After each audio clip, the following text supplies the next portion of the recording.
Oke, kita ke pembahasan yang selanjutnya, yaitu terkait mengenai orientalisme. Sebenarnya seperti apakah orientalisme, kemudian motivasinya, serta secara panjangnya.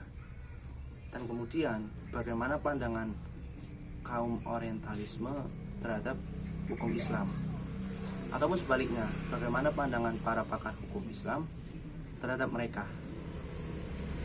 Nah, di sini saya akan jelaskan. Kita mengetahui secara garis besar bahwasanya perkembangan hukum Islam itu ada kemunduran dan ada kemajuannya.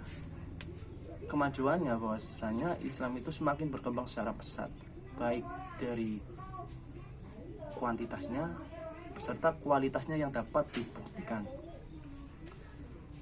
Kemundurannya, umat Islam banyak sekali yang menginginkan hancur. Salah satunya adalah gerakan yang mempelajari mereka sebagai umat Islam yang ingin menghancurkannya. Di sini kita bisa katakan bahwasanya gerakan tersebut adalah gerakan orientalisme yang mempelajari peradaban Timur Tengah dari kalangan orang Eropa Barat ataupun orang Eropa terhadap umat Islam. Nah, di sini akan saya jelaskan sebenarnya apa itu orientalisme. Orientalisme itu di dalam bahasa Inggris terdiri dari dua kata. Yang pertama adalah orient ataupun oriental, yang bisa dikatakan sekelompok ataupun orang-orang timur. Kemudian isim adalah paham ataupun keyakinan.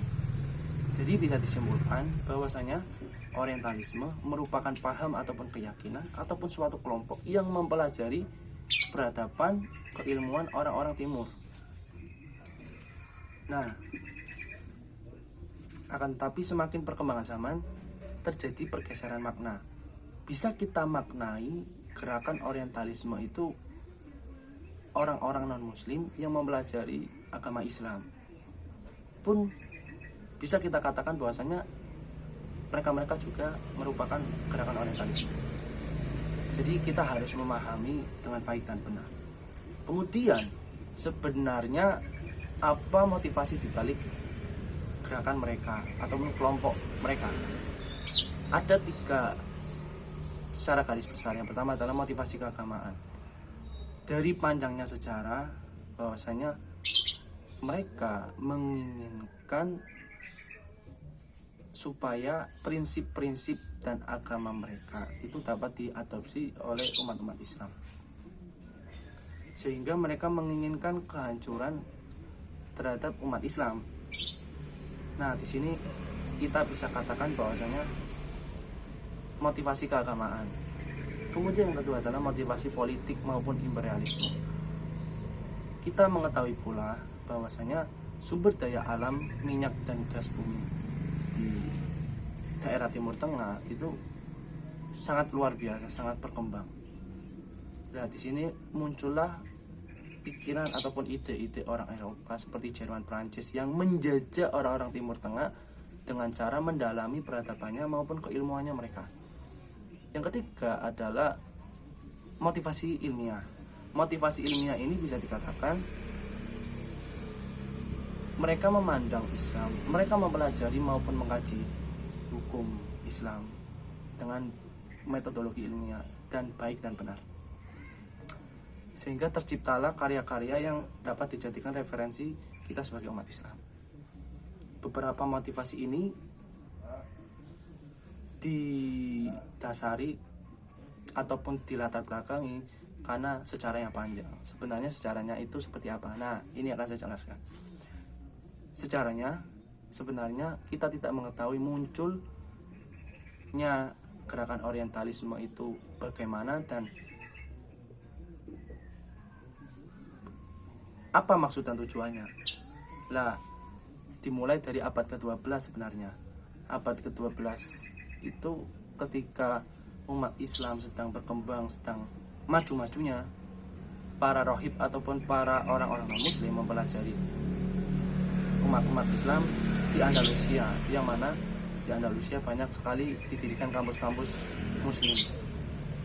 Di situ mereka mendalami peradaban keilmuannya politik, ekonomi dan lain sebagainya, agar mereka itu paham sebenarnya Islam itu dapat berkembang secara pesat, baik dari segi keilmuannya maupun dari strategi politiknya itu seperti apa. Mereka mempelajari secara mendalam. Kemudian seiring berkembangnya zaman, umat Kristen ataupun umat-umat Katolik menginginkan Islam itu hancur, dikarenakan yang pertama adalah balas dendam, kemudian yang kedua, Islam semakin kesini semakin mendominasi mereka, sehingga terjadilah perang salib terhadap antara umat Islam dan umat Kristen. Seiring berkembangnya zaman lagi, gerakan orientalisme terpecah menjadi dua, yaitu yang berpandangan ataupun yang berpaham secara subjektivitas dan berpandangan secara objektivitas. Dari beberapa rentetan sejarah ini terbagi menjadi 4 periode. Yang pertama adalah periode benci. Nah, seperti yang saya katakan tadi, orientalisme mempunyai motivasi yang buruk sehingga mereka menginginkan kehancuran terhadap umat Islam. Yang kedua adalah periode sanksi.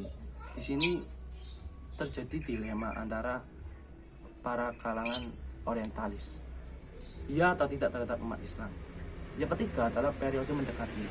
Mereka mendekati kecenderungan terhadap umat Islam karena beberapa karya-karyanya mereka dapat membuktikan Islam secara benar dan baik. Periode toleransi. Mereka tidak menganggap bahwasanya Islam itu buruk. Di sini mereka menemukan beberapa ataupun semua karya-karyanya bahwasanya Islam itu ternyata baik dan benar. Nah, dari rentetan sejarah ini bisa kita simpulkan bahwa orientalisme itu tercipta karena sebelumnya mereka mempelajari peradaban ataupun keilmuan orang-orang timur. Tapi semakin berkembangnya zaman, tidak hanya itu, mempelajari semuanya apa yang ada di agama Islam. Dan bukan hanya pula orang-orang Eropa, tetapi orang-orang non-muslim yang mempelajari karya-karya dari umat-umat Islam. Kemudian selanjutnya, seperti apakah pandangan mereka terhadap hukum Islam? Itu terjadi menjadi dua lagi yang seperti saya katakan tadi. Yang pertama adalah pandangan secara subjektivitas. Mereka memandang bahwasanya hukum Islam itu tidak baik, tidak benar, dan mereka menginginkan supaya agama mereka itu yang paling benar. Itulah motivasi mereka mempelajari hukum Islam secara menyeluruh maupun parsial, agar mereka dapat membalikan fakta yang sebenarnya ada di dalam hukum Islam. Sebagaimana contoh Toby Lester, dia mempelajari Al-Quran dan membalikan fakta bahwasanya ternyata firman Allah ataupun firman Tuhan bukan merupakan perkataannya, akan tetapi merupakan dokumen sejarah. Nah, hal ini kan sangat rancu sekali dalam keilmuan lain, baik logika maupun ilmu-ilmu yang lainnya, yang dapat menjadikan image pola pikir umat Islam berganti. Pandangan secara objektif. Nah, di sini kita bisa katakan umat Islam itu semakin dipandang secara objektif, semakin dipandang secara ilmiah, baik secara bahasanya, agamanya maupun dan lain sebagainya, karena dapat dibuktikan secara metodologi. Gerakan ini bisa kita katakan adalah gerakan revisionis, gerakan yang memahami umat Islam jauh dari basic-basic yang lainnya, baik ekonomi, politik dan lain sebagainya. Kemudian yang selanjutnya adalah pandangan para pakar hukum Islam terhadap para kalangan orientalisme. Di sini juga terbagi menjadi dua. Yang pertama adalah secara subjektif, kemudian yang kedua adalah secara objektivitas. Secara subjektif bahwasanya umat Islam sangat memusuhi para kalangan orientalisme, sehingga menganggap secara berlebihan bahwa karya-karyanya mereka itu adalah buruk. Bahkan lebih parahnya, mereka beranggapan bahwasanya orang-orang muslim yang mempelajari karya-karyanya mereka dianggap sebagai Zionis. Ini sangat parah sekali. Kemudian yang kedua secara objektif, ada dua pula. Yang pertama adalah gerakan kehati-hatian dan kritis. Yang kedua, gerakan secara berlebihan. Secara berlebihan ini, semua karya-karya gerakan orientalisme, karya-karya para orientalis dianggap benar, sehingga mereka semuanya diadopsi.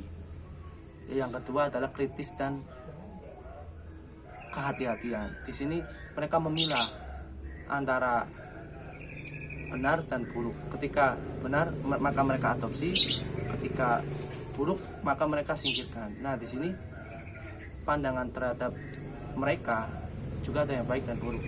Jadi bisa disimpulkan bahwasanya gerakan orientalisme di hadapan mereka, di hadapan kita sebagai umat Islam juga tidak selalu dipandang buruk maupun sebaliknya. Ataupun mereka memandang kita sebagai umat muslim maupun hukum Islam juga tidak dipandang secara buruk maupun sebaliknya. Mungkin itu saja yang bisa saya sampaikan. Terima kasih.